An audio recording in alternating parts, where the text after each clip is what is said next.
Now we have all three differentials built and ready to go, it's time to start placing them into their final housings, and we start with bag C, the front gearbox.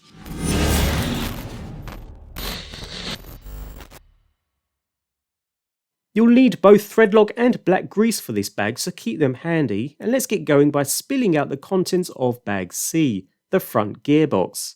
As with previous items, all sections of the buggy seem really nicely produced. The plastic gearbox is pretty much moulded to perfection. So we start with the main body of the gearbox and inserting both bearings supplied within the package, the smaller to the outside and the larger on the inside.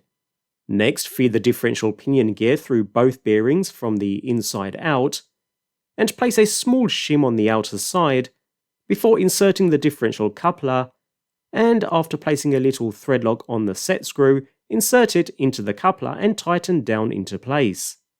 Give the coupler a few turns, making sure everything is nice and free. There should be no binding here whatsoever.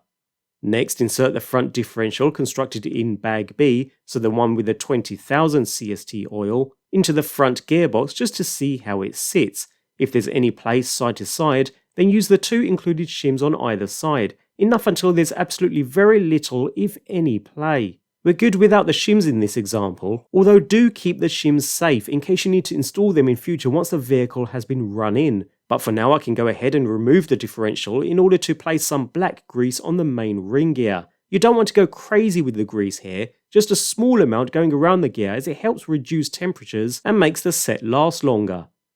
After which it can be placed back into the front gearbox.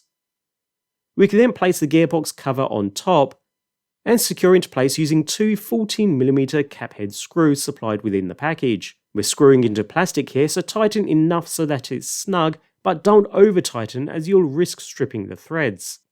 At this point I like to slowly turn the diff coupler as well as the differential itself just to get some of that grease spread around the ring gear and pinion and to check everything is turning nice and freely. We can then proceed to seal up the gearbox by placing the final plastic cover on the bottom and securing into place using two 6mm flathead screws, again taking care not to over tighten and strip out any threads. Gearbox now sealed, and you can give the differential a faster turn, really making sure it's spinning nice and free. The final step with the front gearbox is to attach the front shock tower, perfectly CNC crafted with absolutely no imperfections at all. Anyway, we'll first attach our shock standoffs. Notice we have several positions depending upon how you wish to tweak your setup, although we'll go with the stock position for the moment. So with the standoff inserted, secure into place with one of the two flanged lock nuts included in the package. You'll find this easier with the use of a 5mm wrench to hold the standoff while we secure the lock nut down into position.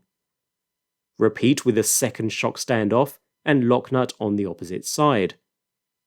Finally, we insert the body mounts to the opposite side of the shock standoffs, one on either side, and secure into place using a single 20mm cap head screw into each, again taking care not to over tighten. With these in place we can line up the shock tower with the front gearbox and secure into place using the final remaining 14mm cap head screws, 4 in total. Again we're going into plastic here, so take care not to over tighten. A nice snug fit is all that's required. And with those in place, bag C is complete. Front gearbox built and spinning nice and smoothly. All parts fit together with perfection, no problems at all. Note we have these two differential shims spare, and as stated, keep these in a safe place should you need to install them once the truggy has been worn in a little. For now though, that's bag C complete, and on to our next video for bag D and the rear gearbox.